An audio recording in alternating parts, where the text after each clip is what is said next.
आप इस्लाम के नाम पे लोगों को डराते हैं, मारते हैं, काटते हैं और फिर वहाँ की सभ्यता को नष्ट करते हैं। वहाँ जो है हिंदुओं की तो कोई सुनी भी नहीं जाती। पूरे देश का तालिबानाइजेशन हो गया है। बताइए कोई माइनॉरिटी वहाँ कैसे रह सकता है। जो इस पाकिस्तान में पढ़ते हैं हिंदू, उनको कलमा पढ़ाया जाता है। पूरे देश के अंदर बड़े बड़े मदरसे खुल गए हैं, जिहादी तैयार किए जा रहे हैं। पूरी दुनिया को वो लोग जिहादी एक्सपोर्ट कर रहे हैं। हिंदू धर्म के लिए इधर आए हैं। कि दुनिया भर में जो हिंदू रह रहे हैं उनके ह्यूमन राइट्स की इस देश में कभी चर्चा नहीं हुई। सिखों के ह्यूमन राइट्स की कभी चर्चा नहीं हुई, बौद्ध के नहीं हुई, जैन के नहीं हुई।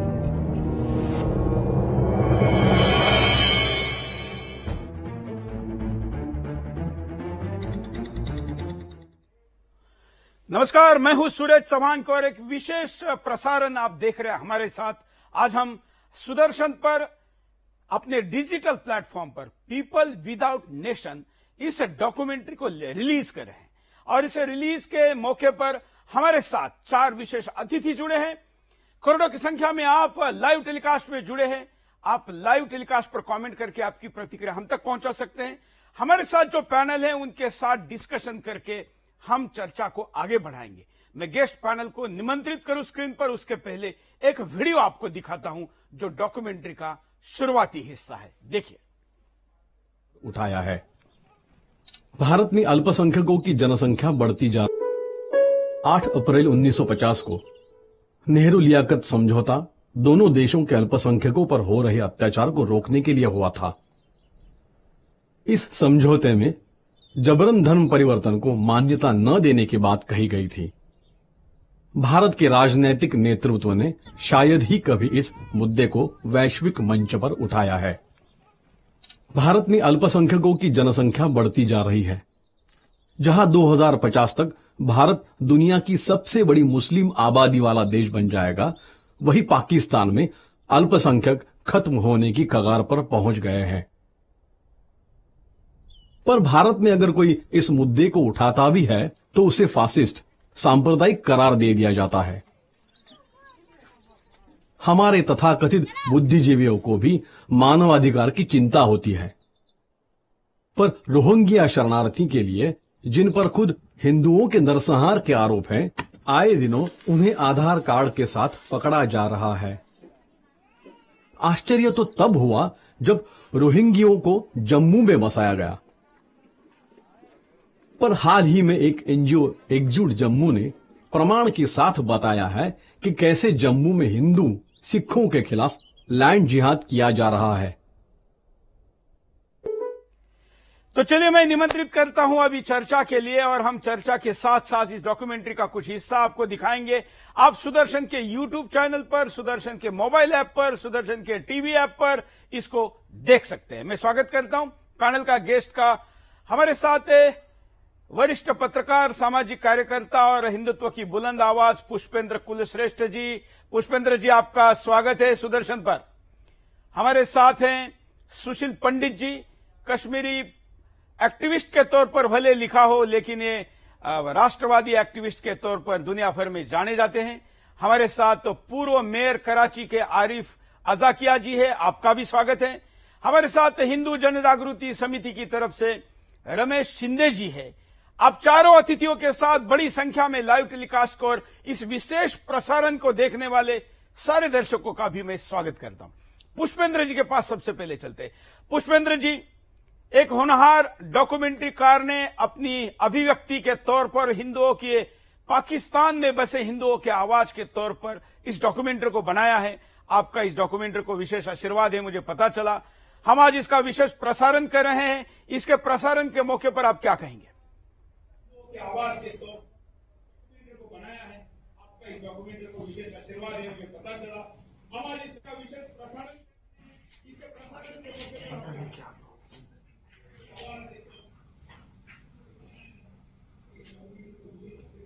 पुष्पेंद्र जी, चलिए, शायद पुष्पेंद्र जी तक मेरा आवाज ठीक से सुनाई नहीं दे रहा है। मैं यही, सुशील जी, आपको अगर मेरा प्रश्न सुनाई दिया हो तो आपका मैं उत्तर जानना चाहूंगा। आपके प्रश्न में पाकिस्तान में बसे हिंदुओं की त्रासदी की ओर इशारा है। लेकिन सुदर्शन, सुरेश जी, भारत के हिंदू भी राष्ट्रविहीन हिंदू हैं। बिल्कुल है। दुनिया में कोई ऐसा हिंदू नहीं है जिसके पास आज अपना राष्ट्र हो। त्रासदी ये है, बिल्कुल। जिस 1950 के लियाकत नेहरू पैक्ट की आपने अभी चर्चा की, वो हमारे लिए इतिहास में एक बहुत शर्मनाक घटना है। भारत ने अपनी जिम्मेदारी से मुंह मोड़ा उस दिन, जिस दिन पाकिस्तान के हिंदुओं को तिलांजलि देकर के अपने को जिम्मेदारी से मुक्त कर लिया और कहा लियाकत अली खान को कि ये तुम्हारे पास अब बंधक बन के रहेंगे भारत की नेक नियति की गारंटी के। आप इन हिंदुओं का जो मर्जी चाहे करें, हमें कोई लेना देना नहीं है।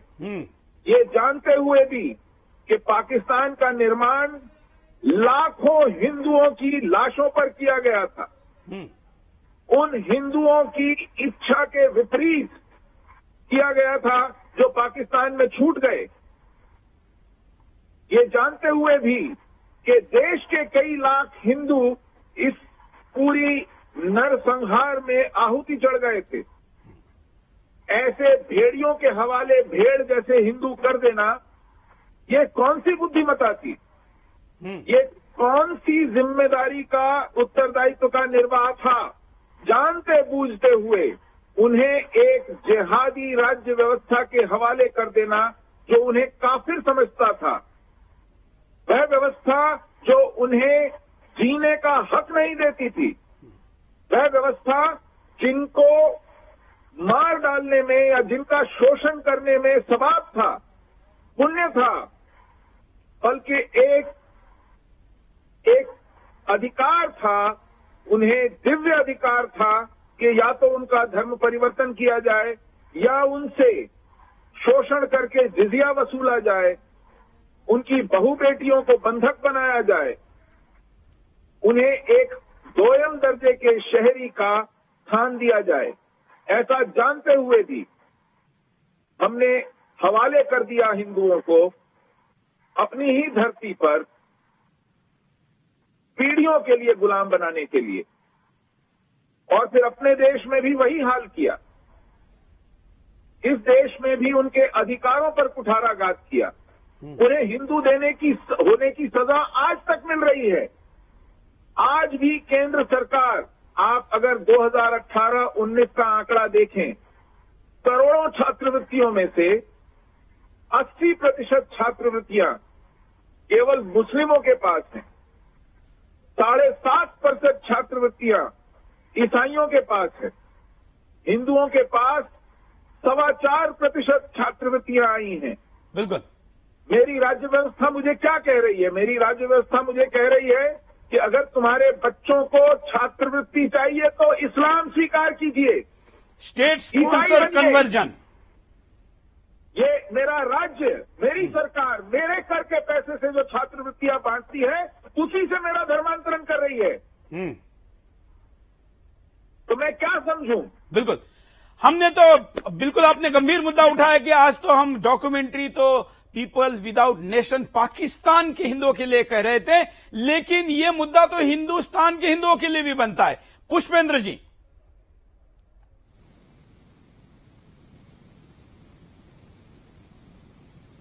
को अपने चैनल पर लिया और एक ऐसा आज आपने पैनल चुना है। इस पैनल में दो लोग हैं, सुशील पंडित जो मेरे भाई हैं और आरिफ अजाकिया साहब। ये दोनों आधुनिक भारत में अपने अपने देश में सताए हुए कई मुद्दों की वजह से आरिफ अजाकिया साहब आज अपना मुल्क छोड़कर विदेश में रह रहे हैं। और खास तौर से मैं, आपने जब सुशील पंडित जी से बात की, जो मैं उनका दर्द सुन रहा था, आज 30 साल हो गए सुशील पंडित जी को सुनते सुनते। बिल्कुल। सुशील पंडित जी को आपने इस पैनल में लिया, मुझे इसलिए इस बात की खुशी है कि हम पाकिस्तान को रो रहे हैं, इस्लामिक स्टेट को रो रहे हैं, उनकी वो जो भी कुछ उन्होंने अत्याचार हिंदू, पारसी, सिखों, बौद्धों के ऊपर किया, हम रो रहे हैं। लेकिन आजाद भारत में 1989 में इसी देश के एक राज्य जो इस्लामिक राज बन चुका था, वहां हिंदुओं का कत्लेआम 19 जनवरी 1990 को उनकी पूजा पद्धति और उपासना के कारण किया गया। वो 31 साल से कश्मीर के लोग, कश्मीर के हिंदू पंडित पूरे देश में भटक रहे हैं, तब भी किसी सरकार को इनके बारे में आज तक उनका दर्द नहीं हुआ। तो जब हम बाहर की बात करते हैं तो पाकिस्तान को गाली देना आसान है, उनका एजेंडा साफ था, उनका इस्लाम साफ साफ कहता था, लेकिन भारत के अंदर सुशील पंडित और उनके परिवार के 5 लाख लोग इस देश में कैसे रह रहे हैं, आज तक उनका विस्थापन नहीं हुआ। तो हम जिनके विस्थापन की चर्चा कर रहे हैं वो तो हम सब जानते हैं कि किस तरह नेहरू ने वो पैक्ट किया और भारत के हिंदुओं को, पारसियों को, बौद्धों को उन अत्याचारी ब्रूटल जिनकी सिविलाइजेशन थी उनके हाथों सौंप दिया। लिहाजा मैं ये मानता हूं कि आपका ये बहादुर कदम है। और अभी सुशील पंडित ने कई स्कॉलरशिप की बात कही है। अरे सुदर्शन चैनल के मालिक सुरेश चौहान के तो देश में पहला ऐसा पत्रकार है जिसने यूपीएससी जिहाद का मामला, इसी मामला को तो उठाया था, लेकिन आज सरकारें और आज सुप्रीम कोर्ट तमाम सारी ऐसी चीजों को सुनना पसंद नहीं करती। लेकिन सवाल सबसे बड़ा ये है कि क्या हम पाकिस्तान से सताए हुए भारत में आने वाले गैर इस्लामिक लोग जो कि इस्लाम में जिनका यकीन नहीं है, क्या उनको भारत में विस्थापित कर पाए? इस देश में हजारों करोड़ों बांग्लादेशी मुसलमान को इस देश में खामोशी से दम कर लिया गया। तमाम इस देश की मुस्लिम लीडरशिप ने, तमाम पॉलिटिकल पार्टीज ने आज तक उनके बारे में नहीं पूछा। लाखों करोड़ों की तादाद में बांग्लादेशी मुसलमान इस देश में कैसे आ गए? लोगों ने नहीं पूछा। म्यांमार से चल करके हजारों करोड़ों की तादाद के अंदर रोहिंग्या मुसलमान, कश्मीर जहां 35 है और 370 लगा हुआ था, जहां भारत का हिंदू और मुसलमान और पारसी और बौद्ध वहां जाकर के नहीं रह सकता था। लेकिन इस देश की मुस्लिम व्यवस्था को देखिए, संसद में बैठे हुए मुसलमानों को देखिए, व्यवस्था में बैठे हुए मुसलमानों को देखिए, और एक राज्य जो मुस्लिम स्टेट बन चुका था वहां की सत्ता और व्यवस्था ने मिलकर के किस तरीके से वहां रोहिंग्या मुसलमानों को जम्मू में बसा दिया। भारत के लोग नहीं बच सकते थे, लेकिन जम्मू में आकर के मुसलमान वहां बस गया। तो आप ये मत मानिए कि सरकार बदल जाने से सब कुछ बदलता है। सरकार बदली है, व्यवस्था नहीं बदली है। सुशील पंडित जी बार बार उसी तरफ इशारा कर रहे हैं। इसलिए आप जैसे बहादुर लोग जब इन मुद्दों को उठाते हैं तो हम बहुत चिंता तो बहुत देखते हैं लोग, लेकिन देश की भावनाएं आपके साथ खड़ी होती हैं। लेकिन कोई देश के अंदर सड़क जाम करके नहीं बैठता। एक स्वतंत्र चैनल के मालिक को आप किस तरीके से प्रोग्राम करने से रोक सकते हैं? इस देश में खुलेआम हिंदुओं को धमकियां दी जाती हैं, खुलेआम देश में कहा जाता है कि राम मंदिर बनाओगे, हम इसको अपनी ताकत के बल तोड़ देंगे, लेकिन कुछ नहीं होता। लेकिन एक चैनल का मालिक, एक चैनल का एडिटर इन चीफ अपनी बात को रखने के लिए स्वतंत्र नहीं है। उस पर सुप्रीम कोर्ट ये कहती है क्या दिखाना चाहिए, क्या नहीं दिखाना चाहिए। लिहाजा आज आपने इस फिल्म पे कुछ जो एक्सपर्ट्स दिखाए हैं उससे ये प्रतीत होता है कि किस तरीके की ब्रूटलिटी, किस तरीके का अत्याचार, जघन्य अपराध, वो लोग जो अपने आप को कहते हैं हम इस्लामिक नेशन हैं, इस्लाम के नाम पर ये सबसे बड़े जाहिल हैं, सबसे बड़े दुश्मन है इस्लाम के ये लोग। या तो इस्लाम, इन्होंने जिस तरीके की नैरेटिव निकाला है उससे इस्लाम के मानने वालों को तय करना है कि कौन से इस्लाम की बात कर रहे हैं। ये वो लोग हैं जिन्होंने मोहम्मद के खानदान को नहीं छोड़ा, उनकी बेटी को नहीं छोड़ा, उनके दामाद को नहीं छोड़ा, उनके नवासों को नहीं छोड़ा। ये कौन लोग हैं जो इस्लाम के नाम के ऊपर पूरी दुनिया में बर्बरियत फैला रहे हैं?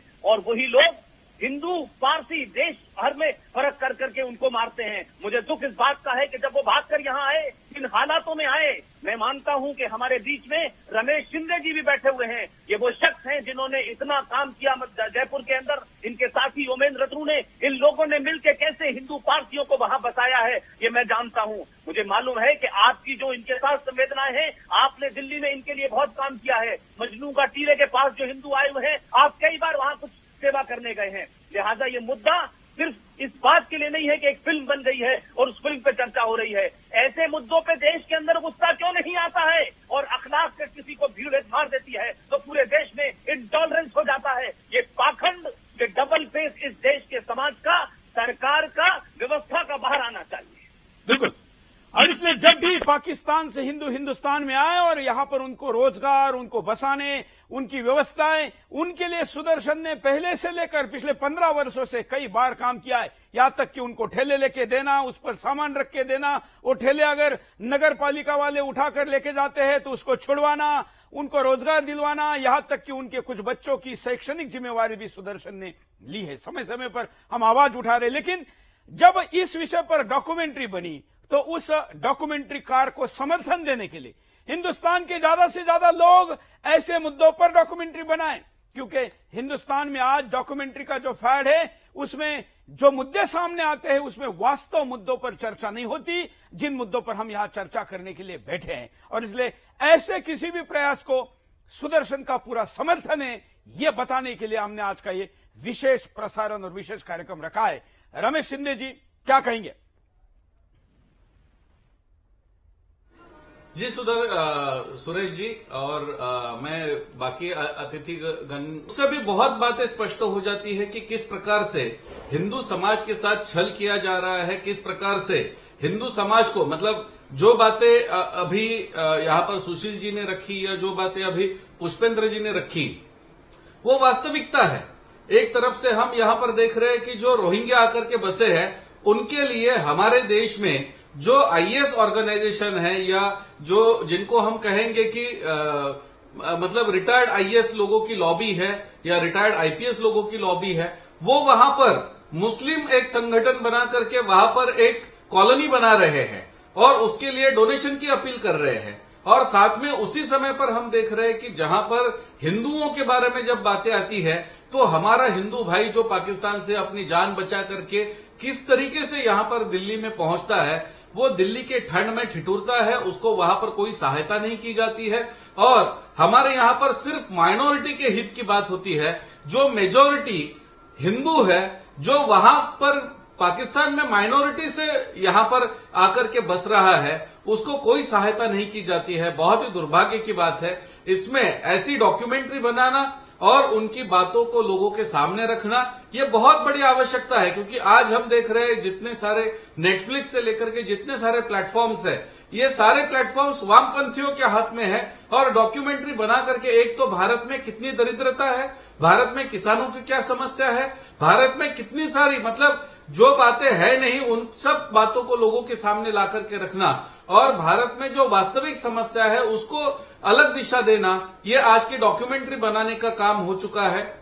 ऐसे स्थिति में ये जो डॉक्यूमेंट्री बनाई गई है बहुत बड़ा सराहनीय काम है। और उसके साथ में आपने जो यहाँ पर ये कार्यक्रम लिया है तो निश्चितता से मुझे लगता है कि ये एक बहुत बड़ा मतलब एक आगे का कदम होगा जो हिंदू विषय पर जो डॉक्यूमेंट्री बना रहे हैं। में रह रहे 2020 में हमारे हिंदू भाई, लेकिन इसकी शुरुआत अब नहीं हुई है। जब विभाजन के समय हिंदुस्तान और खास करके दिल्ली का उदाहरण मैं दूं तो दिल्ली से अपने घरों को छोड़कर गए मुसलमानों के खाली पड़े घरों और मस्जिदों में जब पाकिस्तान से आया हुआ हिंदू रहा था तो गांधी ने उनके खिलाफ अनशन करके वो उन घरों से और उन मस्जिदों से उनको खाली करवाया था। ये अत्याचार की ये परंपरा है, ये लंबा सिलसिला है।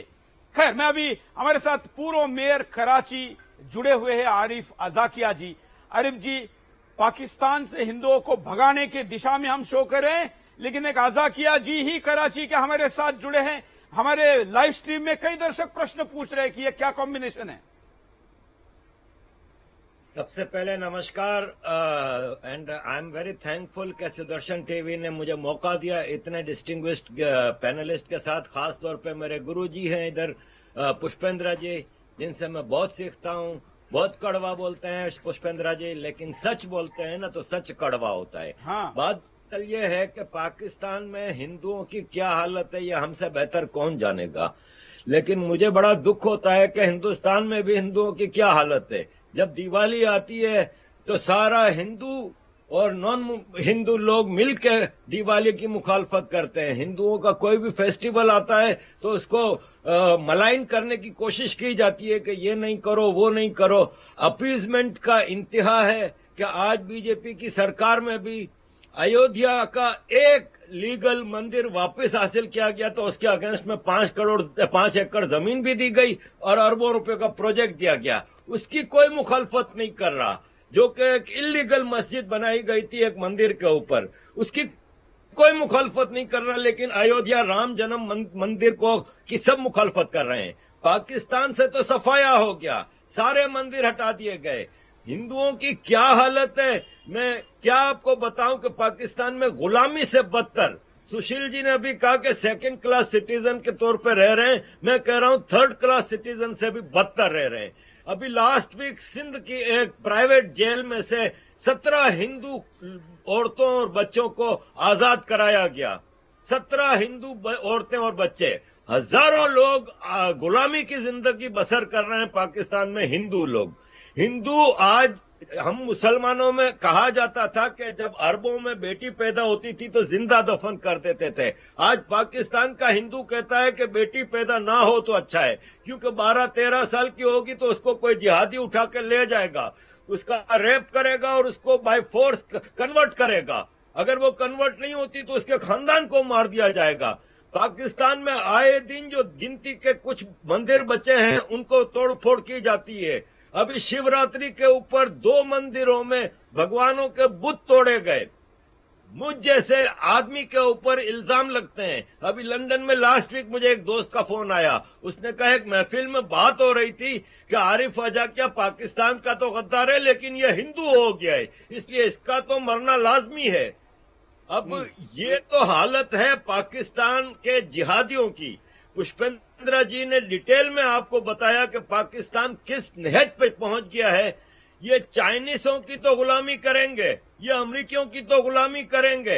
इमरान खान अमरीकी कोट पहन के घूमता है शलवार कुर्ते के ऊपर तो कोई मसला नहीं।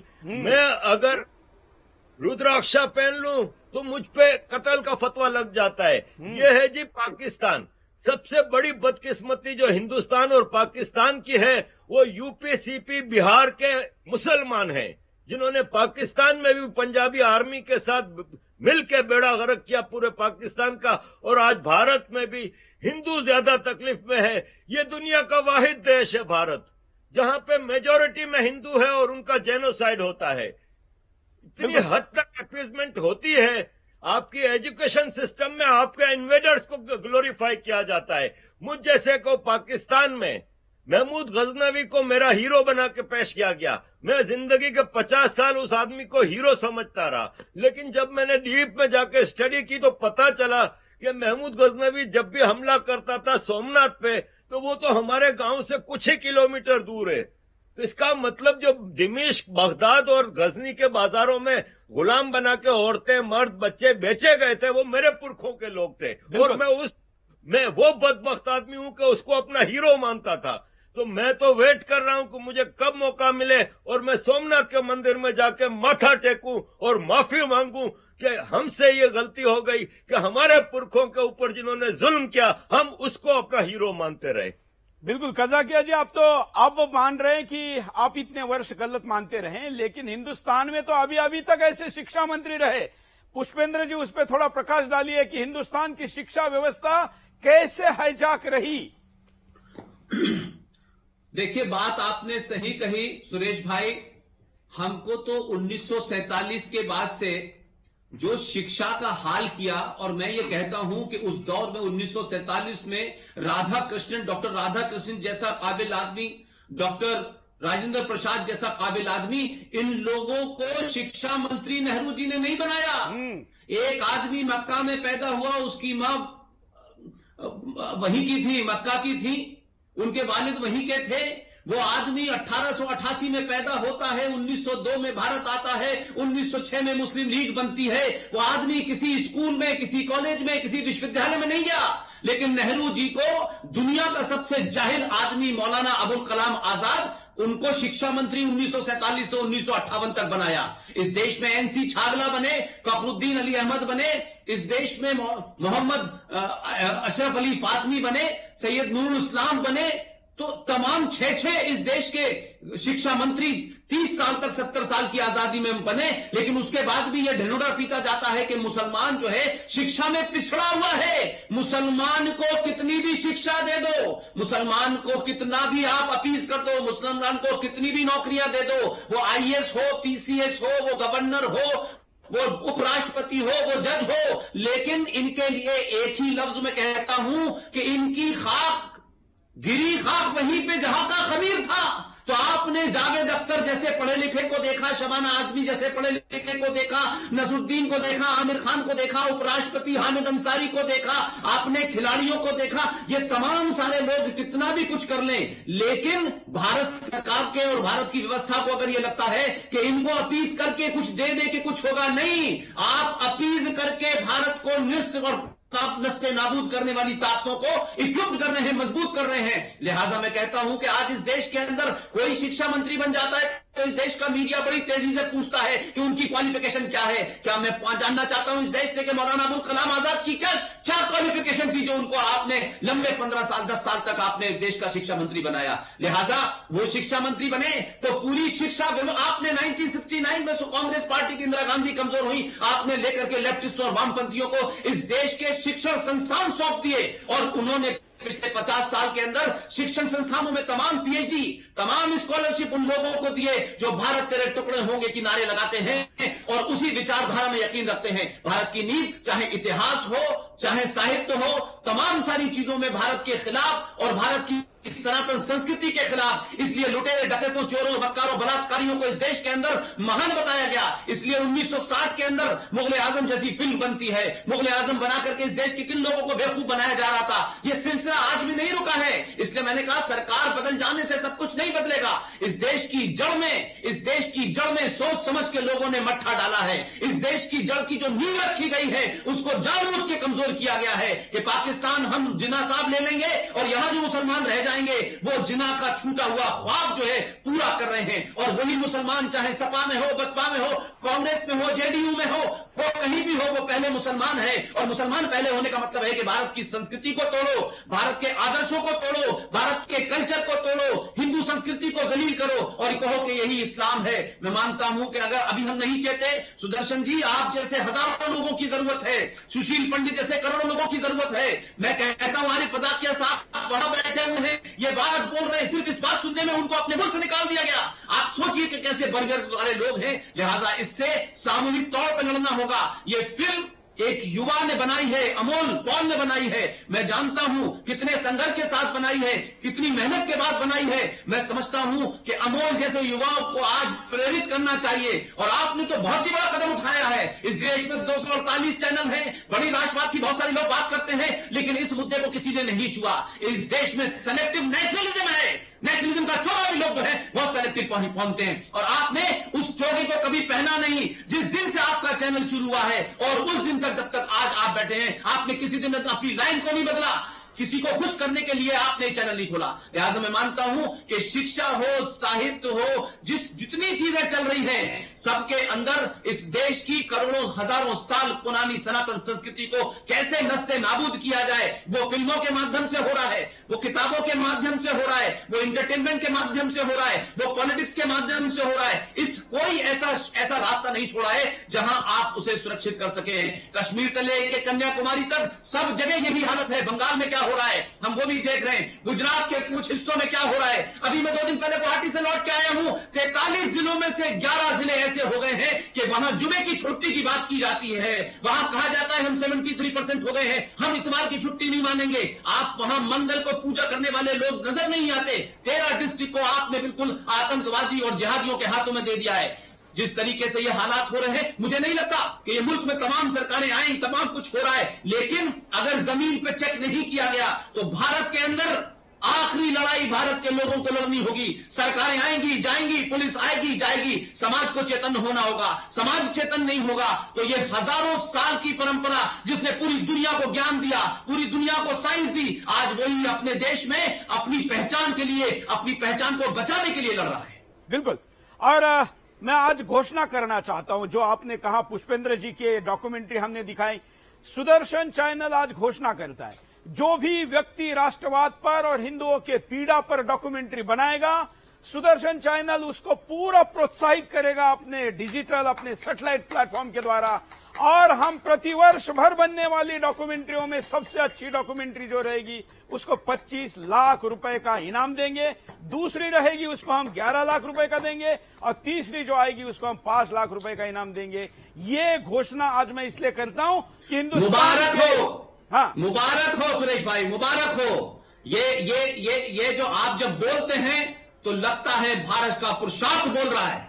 आपकी बात में सच्चाई होती है। ये कोई किसी की सहानुभूति लेने के लिए, किसी को खुश करने के लिए नहीं है। मैं जानता हूं कि आप कहां से आते हैं, उस राज्य से आते हैं, आप मराठों से आते हैं, आप शिवाजी के वंशज हैं।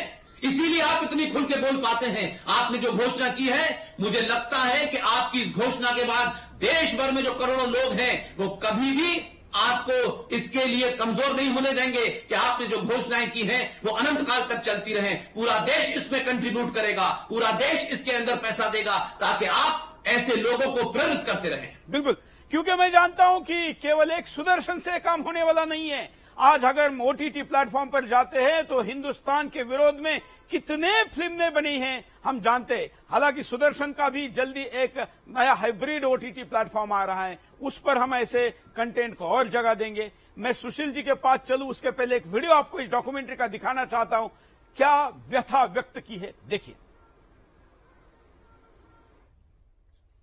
मारना पीटना, अरे मैं उनको बोलता था भैया मेरी क्या गलती है, मैं तो तुम्हारे पास कितने हूँ, पैसे नहीं आ रहे तो वहां से नहीं आ रहे, इतना मतलब तंग करते थे। मैंने उनको बोला भैया मेरे को गोली मार दो।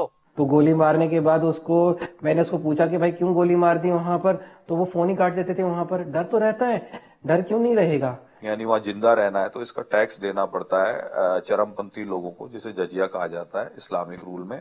नॉन मुस्लिम व्यक्ति से, गैर मुस्लिम व्यक्ति से लिया जाने वाला पैसा जजिया होता है, जिसपे वो अपना अधिकार समझते हो। वैसे हो मारना पीटना, अरे मैं उनको बोलता था भैया मेरी क्या गलती है, मैं तो तुम्हारे पास कितने हूँ, पैसे नहीं आ रहे तो वहां से नहीं आ रहे, इतना मतलब तंग करते थे। मैंने उनको बोला भैया मेरे को गोली मार दो। तो गोली मारने के बाद मैंने उसको पूछा कि भाई क्यों गोली मार दी वहां पर, तो वो फोन ही काट देते थे। वहां पर डर तो रहता है, डर क्यों नहीं रहेगा। यानी वहाँ जिंदा रहना है तो इसका टैक्स देना पड़ता है चरमपंथी लोगों को, जिसे जजिया कहा जाता है इस्लामिक रूल में। नॉन मुस्लिम व्यक्ति से, गैर मुस्लिम व्यक्ति से लिया जाने वाला पैसा जजिया होता है, जिसपे वो अपना अधिकार समझते। मैं सुशील जी के पास चलता हूं। सुशील जी, जजिया की बात हो रही है, वैसे तो वैष्णो देवी के और अमरनाथ के दर्शन को भी अपनी गाड़ी अगर लेके जाना है तो जम्मू कश्मीर सरकार को जजिया देना पड़ता है जी। और ये जजिया लगा था 2015 में, उस सरकार के फाइनेंस मिनिस्टर ने लगाया था जो पीडीपी और बीजेपी के गठबंधन से चल रही। उस फाइनेंस मिनिस्टर का नाम था हसीब द्राबू। ये विडंबना है। लेकिन मैं आपको क्या बताऊं, मैंने टुकड़ों में इस डॉक्यूमेंट्री को देखा है, पोल जी ने मुझे भेजा था, और मैं देख कर दुखी हो रहा था कि पाकिस्तान से किसी तरह अपना पेट छुड़ाकर आए लोग, अपनी बहू बेटी को बचाकर आए लोग भारत में भी इतनी बुरी तरह रह रहे थे, इतने त्रस्त थे, यहां आकर के भी वो इतने परेशान थे। तो मेरा मन किया उसी स्क्रीन में घुस करके उनसे कहूं, तुम पीछे एक पाकिस्तान छोड़कर आए हो, इस देश में 500 से ज्यादा पाकिस्तान फल फूल रहे हैं। उस पाकिस्तान से बड़ा पाकिस्तान इस देश में है, तो इस देश की व्यवस्था के ऊपर कुंडली मार के बैठा है।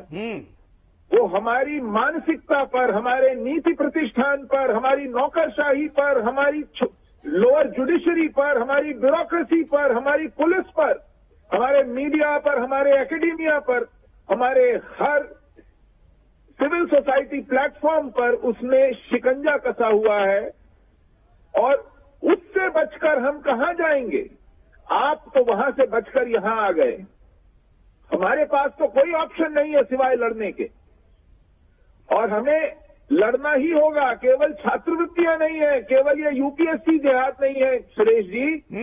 एक अलग से वित्तीय संस्थान बनाया गया है जो 0% ब्याज के ऊपर केवल मुस्लिम व्यवसायियों को लोन देता है। बिल्कुल, इस देश में पूंजी की ही सबसे ज्यादा कमी है और सबसे ज्यादा महंगा वही तत्व है व्यापार में। तो आप नॉन मुस्लिम व्यापारी को, हिंदू व्यापारी को पूंजी के अभाव में मार देते हैं।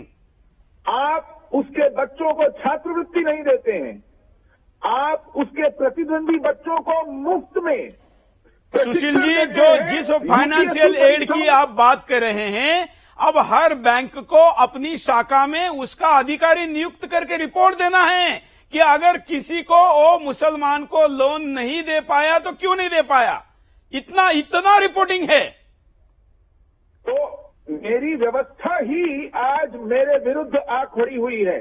जैसे एड्स में सुरेश जी जो सिंड्रोम है, उसमें एक व्यक्ति की इम्यूनिटी ही खत्म हो जाती है, उसके अंदर ऑटो इम्यून सिस्टम जो है वो ऐसा हो जाता है कि वो अपने ही शरीर के खिलाफ लड़ने लगता है। आपकी जो अंदर शरीर में बीमारी से, व्याधि से लड़ने की जो रोधक क्षमता है वो यदि शरीर के खिलाफ हो जाए, खेत को उसकी बाढ़ खाने लगे, बिल्ली को दूध की रखवाली में छोड़ दिया जाए, वैसी विडंबना है इस देश में कि हमें आज हाथ जोड़कर कहीं छोटा सा भी जुगाड़ तरस खाने का कोई व्यक्ति नहीं मिलता।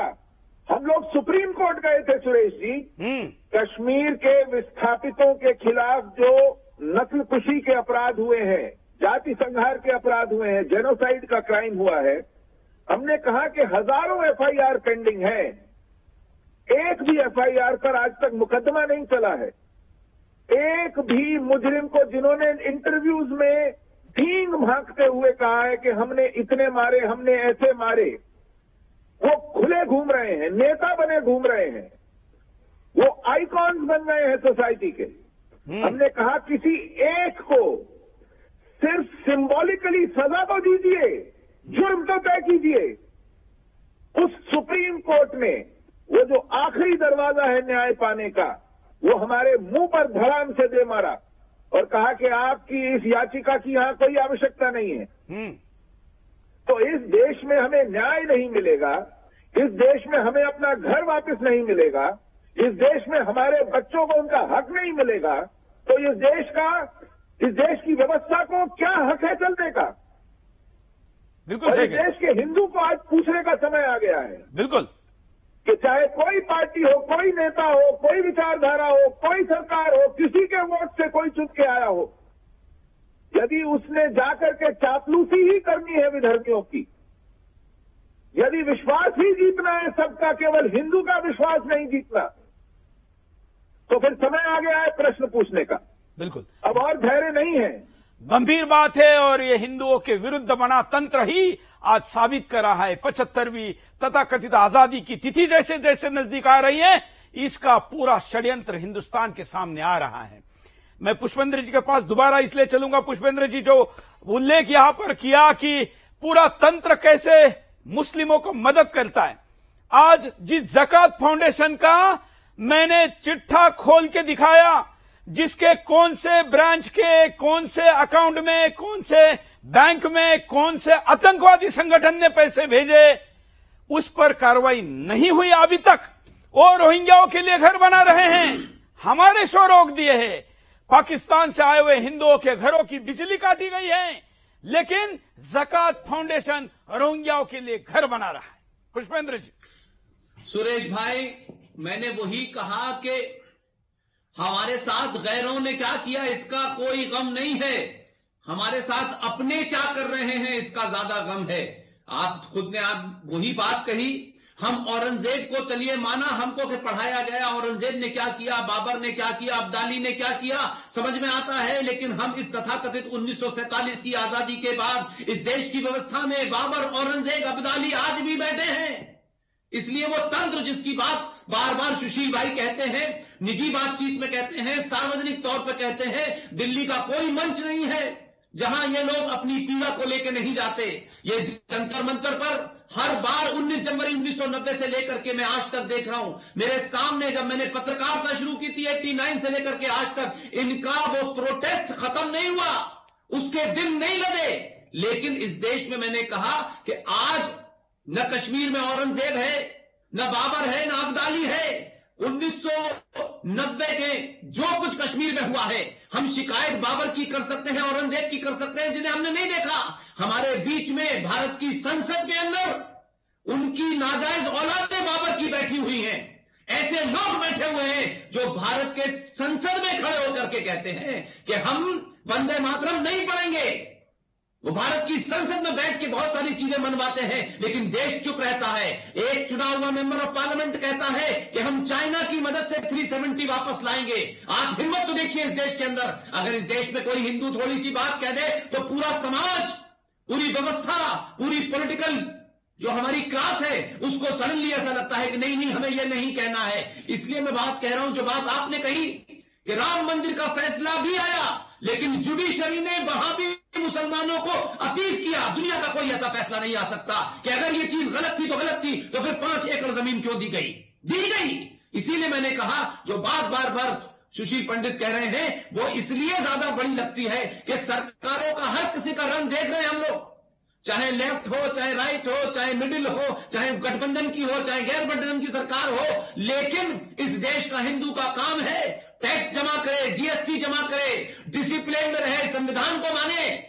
लेकिन इस देश में 25 से 30 करोड़ लोगों को यह खुली आजादी है कि वो यहां से बाहर जाएं, भारत के खिलाफ साजिश करें, भारत के खिलाफ दुश्मन देश को यहां बुलाएं, उनसे बातचीत करने के लिए मजबूर करें। भारत के अंदर जो कुछ हो रहा है उसका बाहर के सारे तारों को सबको पता है। आज छोटी छोटी बात के ऊपर चर्चा होती है, लेकिन इतना बड़ा विषय जिसकी तरफ आपने कहा कि बिजली तक काट दी गई, बहुत सारे हिंदू जिस तरीके की हालात में मर गए, कोई पूछने नहीं गया। हम हिंदू की बात करते हैं, लेकिन यह दुनिया का पहला एक ऐसा धर्म है, यह वो सनातन है जिसमें मानवता ही हमारा धर्म माना जाता है। और हमारी मानवता को इतनी दूर तक हम ले गए कि आज जो इस मानवता को समाप्त करने वाली ताकतें हैं, उन्होंने मानवता को बचाने वालों को खिलाफ इतना षड्यंत्र है, उसमें अपने भी शामिल हैं, पराये भी शामिल हैं, बाहर के भी शामिल हैं। लिहाजा हमारी लड़ाई यह है कि क्या दुनिया के सबसे पुरानी संस्कृति सिविलाइजेशन को हम खत्म होने दें। आज कश्मीर में क्या हो रहा है, बंगाल में क्या हो रहा है, केरल में क्या हो रहा है, सरकार की रीट नहीं चलती। आप 90 दिन तक इस देश के अंदर सड़क घेर के खड़े हो जाते हैं, पुलिस गोली नहीं चलाती।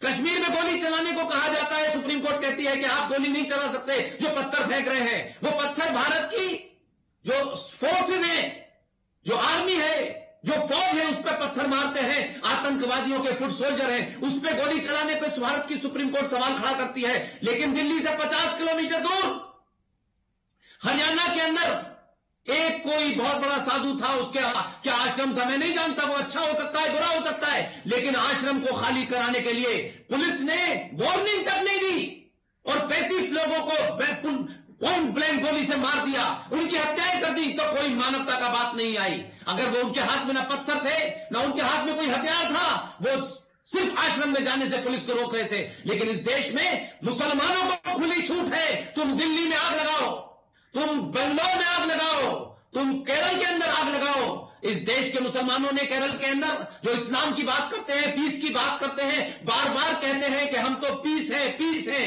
एक प्रोफेसर के दोनों हाथ तलवार से काट दिए। इस देश की मानवता नहीं चाहती, इस देश के तमाम ह्यूमन राइट्स नहीं बोले। इसलिए ये देश एक तरीके से अगर कहें तो इस देश की हजारों साल पुरानी जो संस्कृति है, जो सभ्यता है, उसको ये देश समाप्त खुद कर रहा है।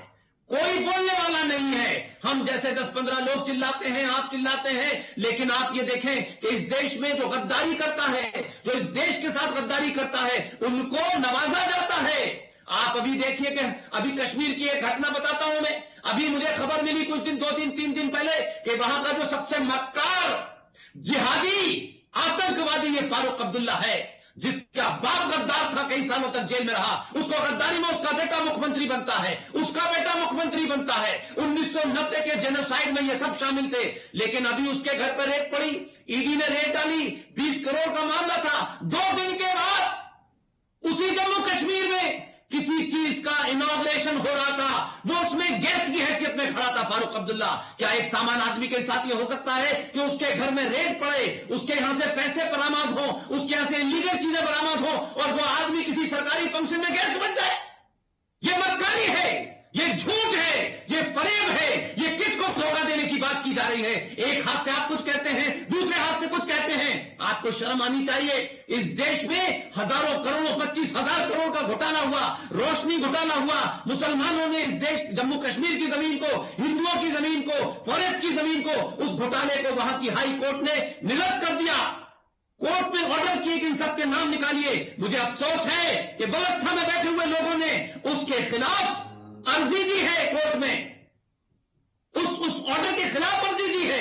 तो आप किससे लड़ रहे हैं? मैंने औरंगजेब को नहीं देखा, बाबर को नहीं देखा। मैंने जम्मू कश्मीर में कश्मीरी हिंदू पंडितों की प्रॉपर्टी के ऊपर कब्जा करने वाले उस कश्मीरी मुसलमान को देखा है। मैंने 1200 मंदिरों को तोड़ते हुए अपनी आंखों से देखा है। आप कहते हैं कि औरंगजेब ने 40,000 मंदिर तोड़े, सोमनाथ का तोड़ा या काशी का तोड़ा या अयोध्या का तोड़ा, वो इतिहास हो सकता है, लेकिन मेरे सामने आजाद भारत के अंदर कई करोड़ इस देश में गजनबी मौजूद है, कई करोड़ बाबर और औरंगजेब मौजूद हैं और उनके पैरोकार इस देश की व्यवस्था के अंदर मौजूद हैं। हम लड़ते कुछ भी कर लें, लेकिन व्यवस्था नहीं बदल सकती। व्यवस्था के अंदर डीप रूटेड लोग हैं, उन्होंने ऐसा बना दिया है। खुलेआम कन्वर्जन हो रहा है, खुलेआम हत्याएं हो रही हैं। अंकित को मार दो, राहुल को मार दो, निकिता को मार दो, इस पे चुपचाप बैठे रहो, लेकिन अखिलाफ नाम की किसी आदमी की किसी गलतफहमी में एक हत्या हो जाए, पूरी दुनिया के अंदर उसका शोर ढूंढता है। आप इस नैरेटिव को समझिए। माइनॉरिटी माइनॉरिटी माइनॉरिटी करके दुनिया में 23-25 करोड़ कोई माइनॉरिटी हो सकता है इस देश के अंदर। 1% सिख है, 1.5% जैन है, ईसाई है, 50,000 पारसी है, लेकिन 1993 में कांग्रेस पार्टी ने यह सबसे बड़ा फ्रॉड किया कि आपने एक ऑर्डर करके कहा कि देश के अंदर माइनॉरिटी कैरेक्टर होना चाहिए, माइनॉरिटी कमीशन होना चाहिए, और आपने 5 मजहब के लोगों को बिना उनसे पूछे आपने उनको माइनॉरिटी घोषित कर दिया। तो कहां 50,000 पारसी है और कहां 25 करोड़ मुसलमान है? इतने करोड़ मुसलमान तो मैं समझता हूं इस्लामिक वर्ल्ड में नहीं है। बिल्कुल बिल्कुल बिल्कुल। और एक है ये सारी संख्या जब घुसपैठियों की जोड़ी जाएगी तो 40 करोड़ तक जाएगी, जब 2021 में इसकी जनगणना होगी। मैं एक वीडियो दिखाता हूं कैसे पाकिस्तान में रहने वाले हिंदुओं को इलाज तक इसलिए नहीं दिया जाता क्योंकि वो हिंदू है। देखिए।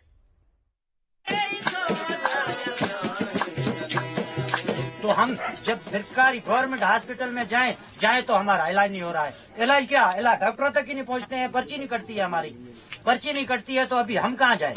ये क्यों हो रहा है हमारे साथ?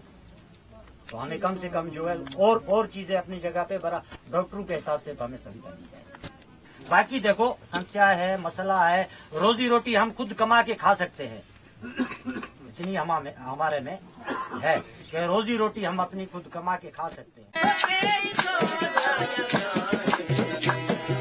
तो हम जब सरकारी गवर्नमेंट हॉस्पिटल में जाएं तो हमारा इलाज नहीं हो रहा है। इलाज क्या, इलाज डॉक्टरों तक ही नहीं पहुंचते हैं, पर्ची नहीं कटती है, हमारी पर्ची नहीं कटती है, तो अभी हम कहाँ जाएं? ये क्यों हो रहा है हमारे साथ? तो हमें कम से कम जो है और चीजें अपनी जगह पे बड़ा डॉक्टरों के हिसाब से तो हमें सुविधा दी जाए। बाकी देखो, समस्या है, मसला है, रोजी रोटी हम खुद कमा के खा सकते हैं, इतनी हमारे में है कि रोजी रोटी हम अपनी खुद कमा के खा सकते हैं। मैं कराची के मेयर कह रहे चुके आरिफ जी के पास चलता। आरिफ जी, आपने तो ये सब कुछ अपने आंखों से देखा होगा, आप इसके खिलाफ इतना बोलते हैं, मैं आपसे कुछ और थोड़ा समझना चाहूंगा। देखें, मैं पुष्पेंद्र जी की बात से बिल्कुल सहमत हूं। इन्होंने अभी कहा कि भारत में करोड़ों गजनबी आज भी मौजूद हैं। तो भाई, ये करोड़ों गजनबी पैदा करने की फैक्ट्रियां भी तो मौजूद है ना। बिल्कुल। आपकी गली में मदरसे हैं, आप मुझे बताएं कौन से हिंदुओं को धर्म सिखाने वाली कोई स्कूल है? लेकिन मदरसे आपकी गली गली में होंगे। क्या सिखाया जाता है इन मदरसों में? देखें, आपका देश वो वाहिद देश है दुनिया में जिसके 130 करोड़ लोगों को 5 बार दिन में लाउड स्पीकर पे सुनाया जाता है, अशहदु अन ला इलाहा इल्लल्लाह, क्या अल्लाह के अलावा कोई और खुदा नहीं है। ये 130 करोड़ लोगों को सुनाया जाता है। किस देश में ऐसा होता है? क्या पाकिस्तान में कोई सुना सकता है इस तरह लाउड स्पीकर पे कि शिव शंकर के अलावा कोई भगवान नहीं है? लेकिन ये भारत में होता है। ये हिंदुस्तान में भी नहीं सुना सकते। अगर हिंदुस्तान के स्पीकर से भी ये सुनाएंगे कि शिव शंकर के सिवा दूसरा भगवान नहीं है, तो ये तंत्र उसको भी गिरफ्तार करेगा। लेकिन आपके यहाँ अशहदु अन ला इलाहा इल्लल्लाह सुनाया जाता है। हाँ। आपका देश तो वो देश है जिसमें 5 टाइम नमाज के बाद ये दुआ मांगी जाती है कि या अल्लाह, इन काफिरों को नीस्तो नाबूद कर और मुसलमानों को इन पे फतह दे। कौन है ये काफिर? ये हिंदुस्तान के 85% लोग हैं। इनको नीस्तो नाबूद करने की दुआ 5 बार आपके देश में गली गली में मांगी जाती है रोजाना। ये कहीं नहीं होता दुनिया में, ये सिर्फ मेरे भारत में ही होता है। और फिर इसके खिलाफ आवाज उठाओ तो कहा जाता है कि हिंदू एक्सट्रीमिस्ट, हिंदुत्व। लेकिन ये कोई नहीं देखता कि मुस्लिम एक्सट्रीमिज्म का ये हाल है कि अभी लास्ट वीक एक अयोध्या मंदिर के लिए चंदा जमा करने के लिए एक प्रोसेशन जा रहा था, तो उस पे मुसलमानों ने पथराव किया। सुशील जी कहते हैं कि ये देश में मेजोरिटी हिंदू होते हुए जेनोसाइड होता है। मैं कहता हूं गुजरात, जो कि कहा जाता है कि हिंदुओं का गढ़ है, वहां पे हिंदू किस तरह रह रहा है। बंगलोर में पूरे शहर को आग लगा दी जाती है, लेकिन हिंदू अपने घर में डर के बैठता है। तो मैं आपको पाकिस्तान जाने से पहले मैं ये कहना चाह रहा हूं कि पहले अपने यहाँ तो कुछ सुधारा करें। बिल्कुल बिल्कुल, कोई जरूरत आरिफ नहीं। जी, मैं तो इस 2017 से मैंने सिद्धांत बनाया है।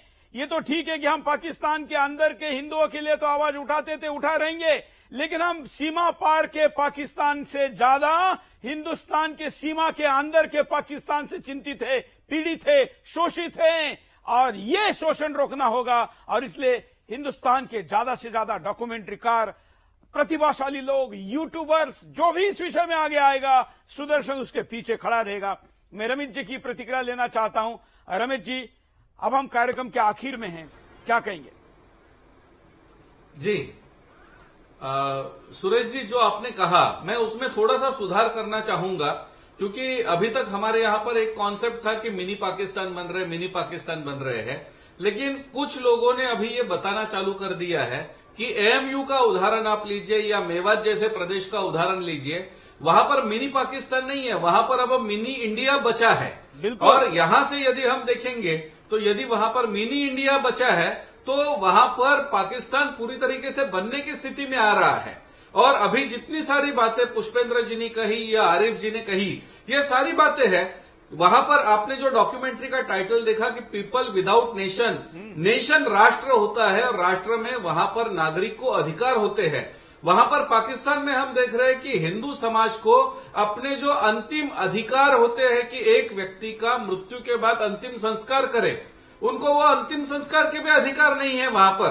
बिल्कुल। और यही बात आप बंगाल में यदि देखेंगे कि बॉर्डर एरिया में वहां पर भी आज कई सारी जगह है, मालदा है या अन्य जगह पर मुर्शिदाबाद है, वहां के हिंदुओं से यदि आप बात करेंगे तो उनका भी यही कहना है कि अब वहां पर हम राम नाम सत्य है बोल करके अंतिम यात्रा नहीं निकाल सकते। बिल्कुल। और ये तो एक ही दिशा में हम जा रहे हैं। बिल्कुल। और पूरे हिंदुस्तान में ये स्थिति बनी हुई है। चलिए, आज हमारे साथ वैसे तो गेस्ट ऑफ गैलेक्सी है, इतने बड़े बड़े लोग हैं, सबके साथ तो कई घंटों का कार्यक्रम भी समय कम पड़ेगा, लेकिन हमने 55 मिनट विदाउट ब्रेक इस अभियान को समर्थन देने के लिए लिया है। मैं आप चारों लोगों का आभारी हूं। आज से हमने शुरुआत की, अभी और कई चीजें हम करेंगे। आप लोगों की प्रेरणा से कई लोग डॉक्यूमेंट्री बनाते हैं, उन सब लोगों को ये आप भी अपने प्लेटफॉर्म से संदेश दीजिए, हम उनके सबके साथ हैं। मैं चारों का आभार व्यक्त करता हूं। अमोल पोल का भी आभार व्यक्त करता हूं, जिन्होंने इस डॉक्यूमेंट्री को प्रोड्यूस किया, उनकी पूरी टीम को समर्थन देता हूं, आभार व्यक्त करता हूं।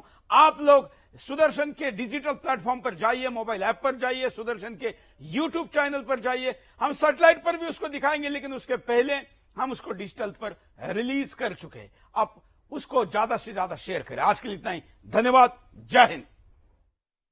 इस्लाम के नाम पे लोगों को डराते हैं, मारते हैं, काटते हैं और फिर वहाँ की सभ्यता को नष्ट करते हैं। वहाँ जो है हिंदुओं की तो कोई सुनी भी नहीं जाती। पूरे देश का तालिबानाइजेशन हो गया है। बताइए कोई माइनॉरिटी वहाँ कैसे रह सकता है? जो इस पाकिस्तान में पढ़ते हैं हिंदू, उनको कलमा पढ़ाया जाता है। पूरे देश के अंदर बड़े बड़े मदरसे खुल गए हैं, जिहादी तैयार किए जा रहे हैं। पूरी दुनिया को वो लोग जिहादी एक्सपोर्ट कर रहे हैं। हिंदू धर्म के लिए इधर आए हैं कि दुनिया भर में जो हिंदू रह रहे हैं उनके ह्यूमन राइट्स की इस देश में कभी चर्चा नहीं हुई। सिखों के ह्यूमन राइट्स की कभी चर्चा नहीं हुई, बौद्ध के नहीं हुई, जैन के नहीं हुई।